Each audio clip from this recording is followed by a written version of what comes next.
Asim Munir CDF बन गया, field marshal है, लेकिन कागज पर नहीं है, क्योंकि कागज निकाला ही नहीं शहबाज सरकार ने। अब मैं वहां पे फिर कुछ और लोगों को सुन रहा था मैं, अब ये बात लगभग कंफर्म है, क्योंकि इसको दोनों तरफ के लोग कह रहे हैं। मतलब इमरान खान की साइड के लोग भी कह रहे हैं, नवाज शरीफ की साइड के लोग भी कह रहे हैं। ऑब्वियसली आर्मी की तरफ से तो कोई बोलेगा नहीं। तो वो दोनों पक्ष के लोगों का ये मानना है कि ये बेसिकली यहाँ स्टैंड लिया है नवाज शरीफ ने, और नवाज शरीफ ने अपने भाई से कहा कि तुम प्रेशर नहीं ले सकते तो तुम विदेश चले जाओ, तुम बाहर जाओ, मैं हैंडल करूंगा इसको। और शहबाज शरीफ को भेजा गया पहले बहरीन, फिर वहां से लंदन, और उसके बाद नवाज शरीफ ने यहाँ पीछे से बातचीत शुरू करी आसिम मुनीर से, और उनके सामने वही जो बातें हमने आपको बताई थी वो लगभग अब क्लियर हो रही हैं। कहा कि भाई आप डिक्टेट नहीं करेंगे, और ये ना समझें कि हम जो हैं बिल्कुल आपके रहमो करम पर हैं। हम हैं तो आप हैं तो हम हैं। ये दोनों जो है एक दूसरे की पीठ खुजा रहे हैं, क्योंकि दोनों को खतरा एक ही आदमी से है, इमरान खान से। नवाज शरीफ अब खुद प्राइम मिनिस्टर बनना चाहते हैं, ये कई लोग कह रहे हैं, लेकिन इतना तो तय है कि वो ये चाहते हैं कि सरकार में मंत्री हम ही अपॉइंट करेंगे, सरकार हमारी मर्जी से चलेगी। और दूसरा, ये जो खासकर 2 आर्मी की पोस्ट अभी भरनी है जो बहुत इंपॉर्टेंट है, वाइस चीफ जो बाद में आगे जाके आर्मी चीफ बनेगा, और दूसरा जो न्यूक्लियर कमांड का कमांडर होगा। ये दोनों लेफ्टिनेंट जनरल रैंक के 4 स्टार अफसर होंगे। ये भी वो कह रहे हैं कि ये आप एक तरफा अपॉइंट नहीं करेंगे, इसमें हमारी मर्जी चलेगी। अच्छा, वो जो इन्होंने संविधान संशोधन किया है उसमें क्लॉज है कि ये अपॉइंटमेंट्स होंगी and on advice of the prime minister. तो वो कह रहे हैं कि ये फिर इन लेटर एंड स्पिरिट ऐसा होगा कि हमारी एडवाइस पर ये अपॉइंटमेंट होगी। ऑब्वियसली हम आपकी सहमति लेंगे, लेकिन ये आपकी एक तरफा राय इसके अंदर नहीं चलेगी। तो गवर्नमेंट और 2 आर्मी की क्रूशियल पोस्ट, ये नवाज शरीफ ने इस पर एक स्टैंड लिया है कि ये अब आपके धक्के से हम नहीं करेंगे। देखिए, नवाज शरीफ ने स्टैंड जरूर ले लिया, और कहा जा रहा है कि शहबाज शरीफ से कहा कि विदेश घुमाओ। प्रधानमंत्री देश का, भाई कब तक बाहर बैठेगा? और दूसरे देश के लोग भी कहेंगे कि भाई हमारे यहाँ क्यों बैठे, जाओ अपने देश में काम करो।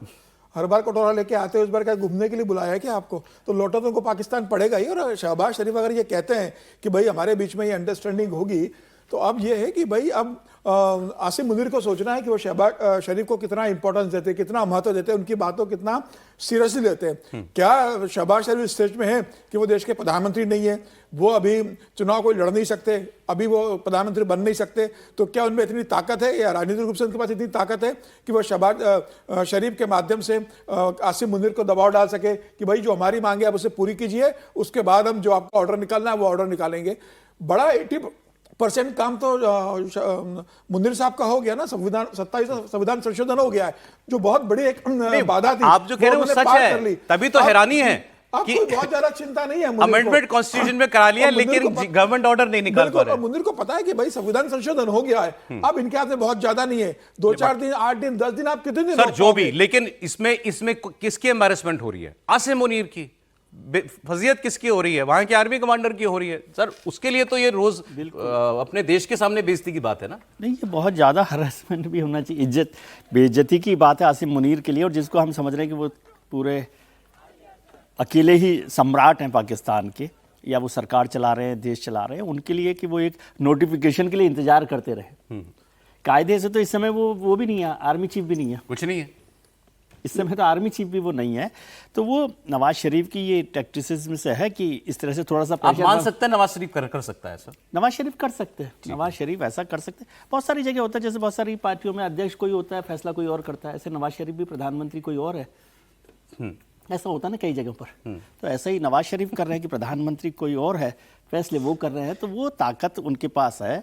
और वो इमरान के अलावा नवाज शरीफ ही पाकिस्तान के नेता है, तो वो उस तरह से, और प्रेशर भी आता है। शहबाज शरीफ को उस तरह की पॉलिटिक्स शायद नहीं आती है समझ में। नहीं तो ऐसा हो सकता है क्या कि प्रधानमंत्री की बजाय आर्मी चीफ ट्रंप साहब से मिले। भाई मुस्लिम लीग के नेता तो पार्टी के नेता तो नवाज ही है। सर एक लाइन जोड़ दूं, सर आसिम मुनीर को कोई जल्दी नहीं। अगर कोर कमांडर की बैठक ली उसने, वो अपना काम कर रहा है आराम से। वो ऐसा नहीं कि घर बैठा हुआ है, वो इंतजार कर रहा है कि ऑर्डर आएगा तो मैं काम करूंगा। तो हम ये नहीं कह रहे कि उसको कुर्सी से उतर जाएगा। ह्यूमिलिएशन की बात, बेइज्जती हो रही है इतने पावरफुल आदमी की देश में अपने।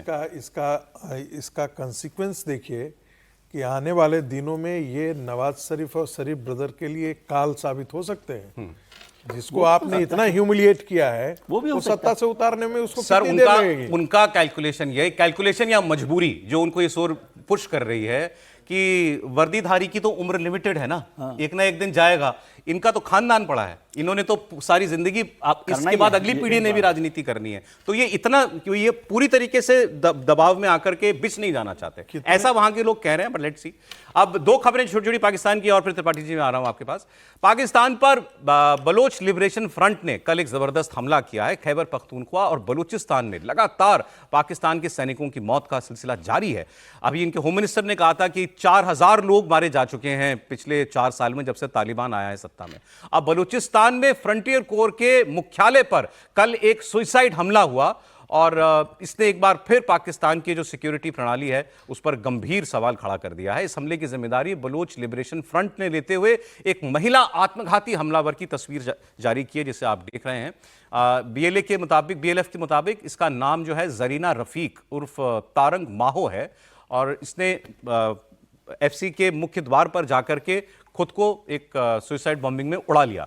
जिस परिसर को निशाना बनाया वो चीन समर्थित तांबा और सोने की खनिज परियोजनाओं का केंद्र था। खासतौर पर जो एक रेकोटेक और सेंदक नाम की परियोजनाएं वहां चलती हैं, और इन्होंने अभी चेतावनी जारी की थी कि कोई भी विदेशी कंपनी या कोई देश अगर इन परियोजनाओं में हाथ डालेगा, मतलब बलूचिस्तान के मिनरल्स को छेड़छाड़ करेगा, तो हम उसको छोड़ेंगे नहीं, तो बाकी देश भी अपने अपने लोगों के खुद जिम्मेदार रहें। इसमें 6 पाकिस्तानी जवानों की जो है मौत होने की खबर हमें मिल रही है। और पाकिस्तान के लिए दूसरी परेशानी की खबर आई बांग्लादेश से, वो खबर भी दिखा दीजिए।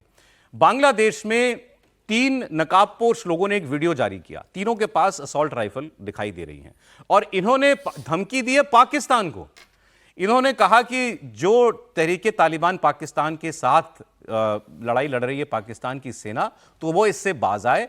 ये जो टीटीपी वाले हैं ये हमारे भाई हैं, और हम भी मुजाहिदीन हैं, हम बंगाली मुजाहिदीन हैं। तो ये वहां से धमकी दे रहे हैं पाकिस्तान की सेना को। तो मतलब वो पाले तो सांप हैं, अब वो सांप खुद को डस रहा है। अब इस बार बांग्लादेश में वो एक तैयार हो गया है। तो ये आप सोचिए कि ये इस किस्म के एलिमेंट जो हैं कब किसको काटने को दौड़ पड़े, कोई नहीं जानता है।